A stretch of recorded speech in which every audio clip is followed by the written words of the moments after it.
Kalau kamu tahu apa yang harus dikerjakan tapi memilih tidak mengerjakannya, itu bisa jadi malas. Tapi kalau kamu melihat skripsi, melihat revisi, melihat data, melihat jurnal, melihat deadline, semuanya datang bersamaan. Kamu akhirnya nggak melakukan apa-apa karena kamu nggak tahu harus mulai dari mana. Iya sih, itu aku banget. Gue juga tahu, gue tinggal di sini kok.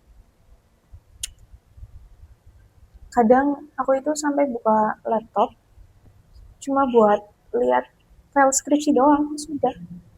Cuma lihat doang terus. Iya udah, nggak ngelakuin apa-apa, cuma dibuka doang, dilihat doang. Kenapa bisa gitu? Ya karena aku tuh ngerasa bingung. Terus kalau lu bingung, lu diem aja gitu. Ya udah, aku diem aja, langsung habis. Udah, aku buka laptop, aku buka file skripsinya, terus udah aku tutup lagi aja. Lalu Setelah itu aku jadi merasa bersalah. terus ketika kamu udah merasa bersalah, apa yang kamu lakukan? Besoknya aku buka lagi. Terus Ya udah, siklusnya sama. Nanti aku bingung lagi, terus tutup laptop lagi. bingung gue juga. Terus ngapain lagi? Kamu bilang apa? Siklus. Kamu bukan stuck di skripsi, kamu stuck di siklus. Stuck di siklus. Oke, coba jelasin gimana. Begini, hari pertama besok aku mulai. Hari kedua kayaknya hari ini belum mood, ya kan? Hari Mm-mm. ketiga nih, weekend aja biar fokus. Hari keempat, Senin aja. Hari kelima, sudah sore. Hari keenam, besok pagi lah. Hari ketujuh nih, ya Allah kenapa waktu cepet banget gitu. Aduh, Itu kayaknya bukan aku deh. itu kamu. Emang ada buktinya? Kalender. Hmm, oke oke. Terus, Dan setelah 1 minggu, kamu panik. ya betul. Setelah panik, kamu mencari motivasi. Ya, Setelah dapat motivasi, kamu membuat jadwal baru.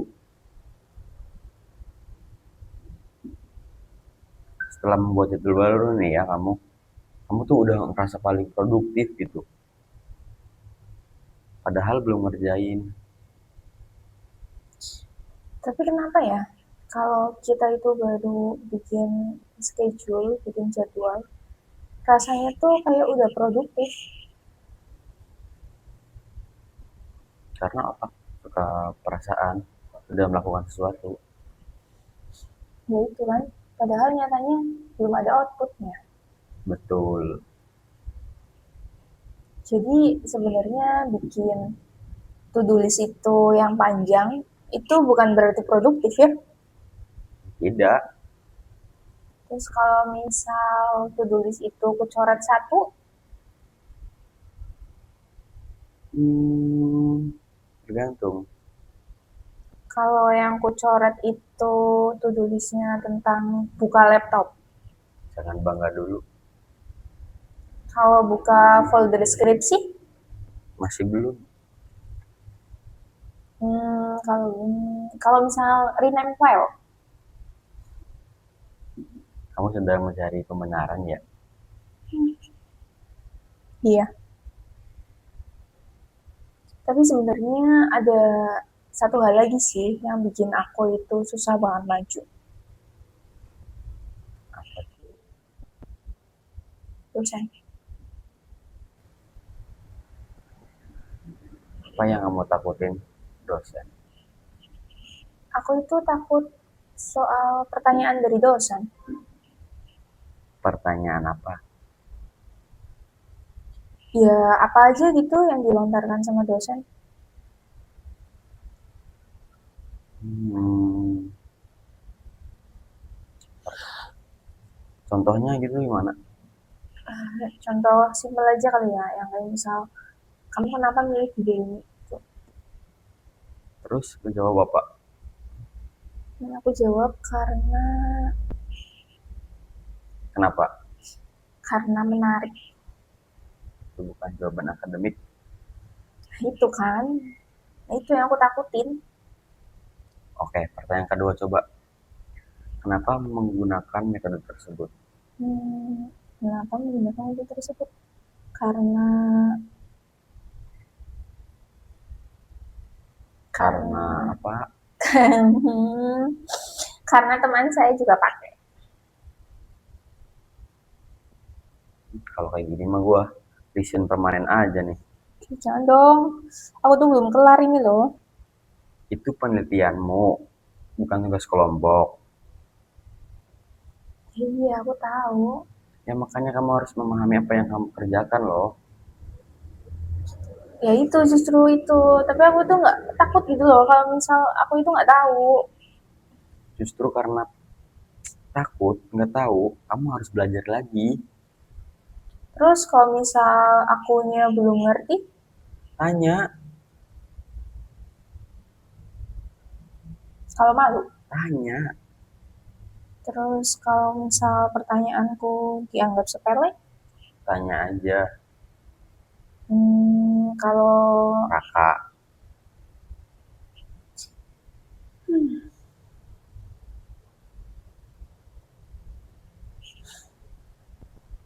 bertanya tidak membuatmu bodoh. Tidak bertanya lalu salah memahami sesuatu. Itu yang bisa membuat masalah lebih panjang. Jadi, bertanya itu bukan suatu hal bodoh gitu. Misalkan, lu nih lagi keluar kemana, lu tuh nggak tahu lu tuh ada di mana. Lu nanya biar tahu lu posisinya itu di mana. Lu kalau nggak nanya nggak bakal tahu. Lu muter-muter doang ntar. iya sih, bener juga. Tapi ya, tadi kita kan ngomongin jurnal. Kenapa? Ngomong-ngomong soal jurnal, sebenarnya kalau buat jurnal aku itu udah punya banyak. Ya gue juga tahu sih. Iya, banyak banget kan. Saya tahu. Tapi aku itu kayak cuma download doang gitu loh, tapi aku ini nggak ngerti. Tahu. Tahu semua ya? Mm-mm. Kok bisa sih tahu semua? Karena kamu pernah download jurnal jam 2 pagi. Download jurnal jam 2 pagi itu aku lagi semangat-semangatnya. Kamu download 23 jurnal. Betul. Dibaca berapa? Dibaca 3. Dipahami? 1,5. Setengahnya bagaimana? Setengahnya cuma abstrak. Jangan ngejudge deh. Saya bukan ngejudge. Saya auditor. Bedanya apa emang? Saya punya bukti.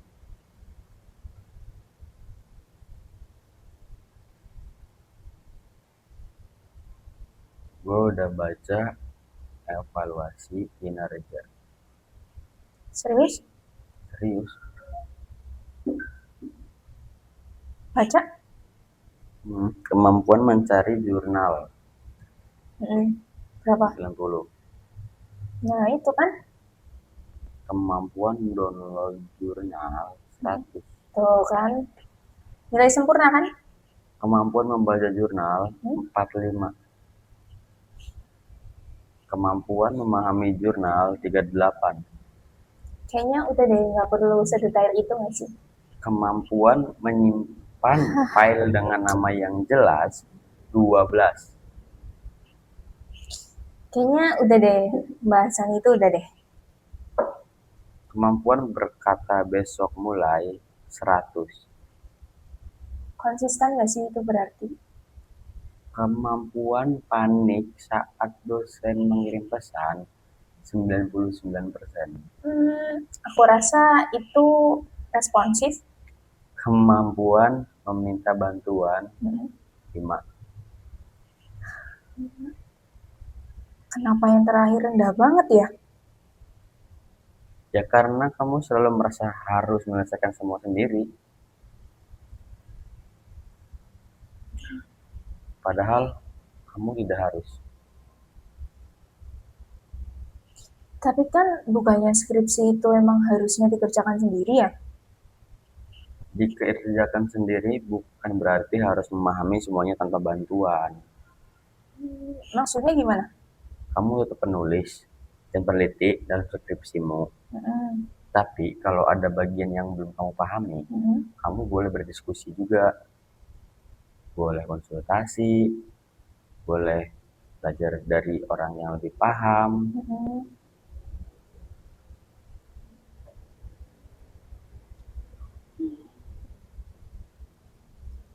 Jadi sebenarnya kalau misal akunya itu minta bantuan sama orang, bukan berarti skripsiku jadi bukan punya aku ya. Tetap jadi punya aku kan? Tentu bukan. Yang penting kamu memahami prosesnya aja. Oke oke. Kayaknya aku udah mulai ngerti deh masalahnya gimana. Bagus. Hmm,